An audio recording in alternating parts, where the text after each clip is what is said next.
नमस्कार दोस्तों, मैं डॉक्टर प्रांजलि आपका बहुत बहुत स्वागत करती हूँ।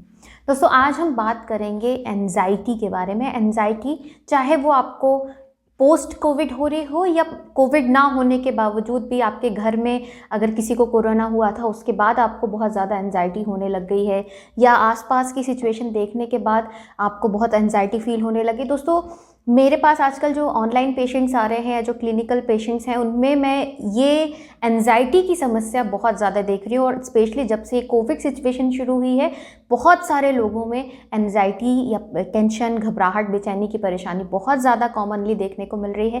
तो आज मैं आपको बताऊंगी होम्योपैथी की कुछ ऐसी दवाएं जिसका प्रयोग करके आप अपनी एंजाइटी, घबराहट, बेचैनी, टेंशन, इन सारी चीज़ों को ठीक रख सकते हैं। तो ये वीडियो दोस्तों आपके लिए बहुत ज़्यादा इन्फॉर्मेटिव है, आप इसको अंत तक ज़रूर देखें और मेरे साथ बने रहें दोस्तों। तो चलिए शुरू करते हैं।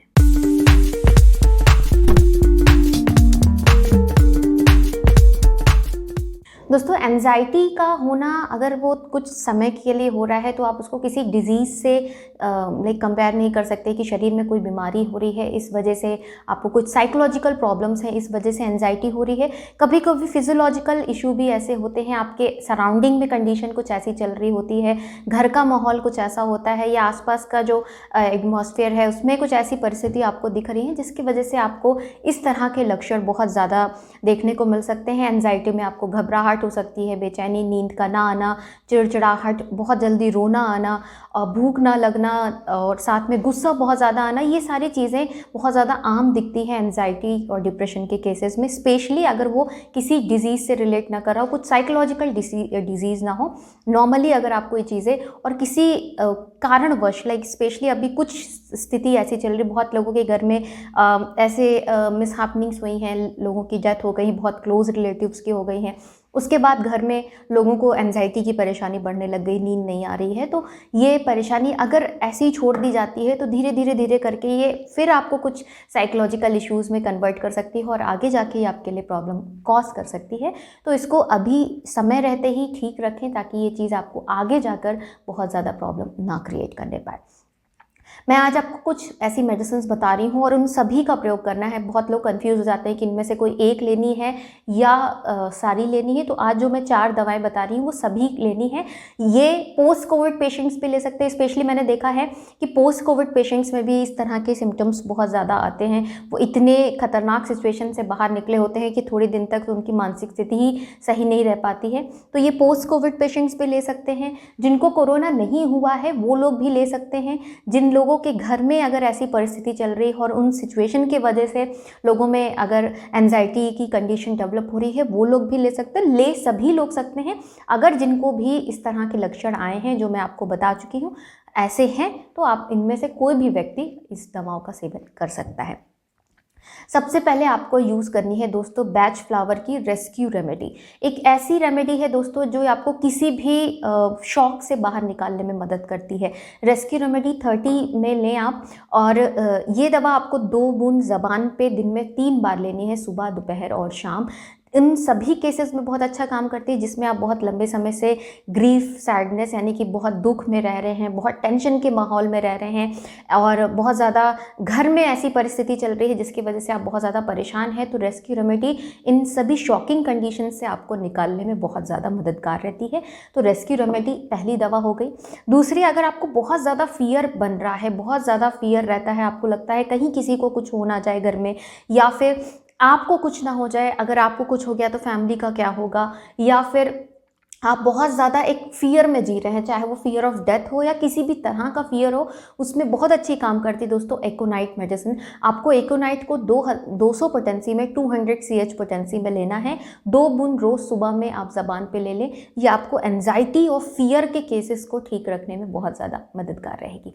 तीसरी दवा है दोस्तों Ignatia, one of the best medicine for grief and anxiety and depression.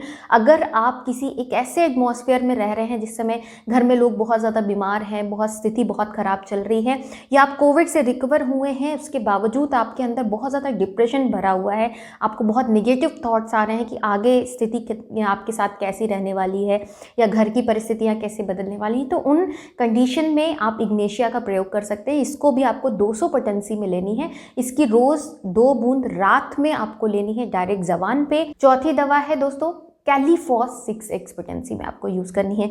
बहुत ही अच्छी ब्रेन रिलैक्सिंग मेडिसिन मानी जाती है, हमारे नर्व बहुत अच्छी काम करती है। साथ ही अगर आपको बहुत ज़्यादा पोस्ट कोविड मेमोरी वीकनेस आ रही है या आपको बहुत ज़्यादा ब्रेन में फटीगनेस लग रही है, बहुत ज़्यादा ब्रेन फैग की कंडीशन लग रही है, मतलब आपको बहुत ज़्यादा आपका दिमाग एकदम बहुत भारी सा लग रहा है, आपको चीज़ें याद नहीं रह रही हैं, बहुत परेशान रह रहे हैं और साथ में नींद भी बहुत ज़्यादा डिस्टर्ब हो गई है, ये पोस्ट कोविड पेशेंट्स में भी दिखता है और घर के मेंबर्स में भी दिखता है कि नींद बहुत ज़्यादा अगर डिस्टर्ब हुई है तो कैलीफॉस दोस्तों बहुत अच्छी काम करती है। तो ये 4 दवाएं हो गई, एकोनाइट और जो कि रोज़ सुबह में आपको खानी है, रेस्क्यू रेमेडी जो दिन में 3 बार आपको लेनी है, सुबह दोपहर शाम, इग्नेशिया जो हर रात लेनी है 2 बूंद ज़बान पे, और कैलीफॉस जो दिन में 3 बार लेनी है, सुबह दोपहर शाम 4-4 गोली। इन 4 दवाओं को कम से कम आप 1 महीने खाएं और 1 महीने में ही आपको बहुत ये चीज़ें पूरी कंबाइंडली आपके शरीर से निकाल देगी और जो नेगेटिव थॉट्स आ रहे हैं या जो घर का एटमॉस्फेयर है उससे आपके अंदर कुछ साइकोलॉजिकल इश्यूज़ डेवलप हो रहे हैं, तो ये इन चीज़ों को कंप्लीटली रिकवर करने में मदद करेंगी और भविष्य में आपको कोई साइकोलॉजिकल इशू ना हो या फिर साइकेट्रिक कंडीशन कोई डेवलप ना होने पाए, उन चीज़ों को ये ठीक रखने में और क्योर रखने में आपको ज़रूर मदद करेंगी दोस्तों। इसके साथ साथ कुछ चीज़ों का विशेष ध्यान रखें, थोड़ा सा मेडिटेशन करें, स्पेशली जो पोस्ट कोविड पेशेंट्स हैं या घर में जिनके यहाँ कंडीशन बहुत ख़राब चल रही है, थोड़ा सा मेडिटेशन करें, उससे आपका ब्रेन रिलैक्स होता है। आप भ्रामरी जो है कर सकते हैं, जो एक्सरसाइज होती है जिसमें आपको साउंड क्रिएट करना होता है। अगर आपको नहीं पता चल रहा है, आप बहुत सारे वीडियोज़ होंगे आप चैनल्स के, उनको आप देख सकते हैं। तो भ्रामरी एक्सरसाइज बहुत अच्छी होती है हमारे ब्रेन को रिलैक्स रखने में। सोने से पहले कम से कम 1 घंटे पहले अपने मोबाइल को यूज़ करना बंद कर दें, क्योंकि उससे ब्रेन में बहुत ज़्यादा चीज़ें चलती रहती है और जब भी हमारा ब्रेन बहुत एक्टिव रहता है हमें नींद नहीं आती। तो ब्रेन को रिलैक्स रखने के लिए आप आँख मूंद कर आप बिस्तर पर लेट जाएं, कुछ भी ना देखें, स्पेशली देखनी कोई चीज़ नहीं, क्योंकि उससे आपका ब्रेन एक्टिव रहेगा और आपको नींद अच्छी आनी शुरू हो जाएगी। तो इन चीज़ों का ध्यान रखें, साथ में दवाएं लें, ये डेफिनेटली आपको बहुत हेल्प करेंगी आपको इन परेशानियों से बाहर निकलने में और धीरे धीरे आप अपनी लाइफस्टाइल में अपने पैराए पे आप वापस आ जाएंगे। और अब हम बात कर लेते हैं कि इन दवाओं को आपको लेना कहाँ से है। बहुत सारे लोगों की क्वेरीज होती है कि हम कहाँ से दवाएं परचेज़ कर सकते हैं। दोस्तों, आप इनको किसी भी होम्योपैथिक शॉप से ख़रीद सकते हैं। बहुत सारी ऑनलाइन वेबसाइट्स हैं जिन पे भी ये अवेलेबल हो, आप कहीं से भी इनका परचेज़ कर सकते हैं। बहुत ही लेस एक्सपेंसिव मेडिसिन्स हैं, 100 रुपीज़ के अंदर एक एक बॉटल आपकी आ जाएगी, तो बहुत महंगी भी नहीं है कि अफोर्डेबिलिटी में प्रॉब्लम हो। तो इन दवाओं का आप सेवन करें दोस्तों और अपने आप को ठीक रखें। बस आज के लिए इतना ही। अगर आपको वीडियो अच्छा लगा है तो लाइक ज़रूर करें, शेयर करें ज़्यादा से ज़्यादा फ्रेंड्स, फैमिली मेम्बर्स और रिलेटिव्स के साथ। अभी तक अगर आपने मेरे चैनल को नहीं सब्सक्राइब किया है तो चैनल ज़रूर सब्सक्राइब करें दोस्तों। मिलती हुई इसी तरह के इन्फॉर्मेटिव वीडियोज़ के साथ, तब तक के लिए thank you so much. Stay safe and healthy.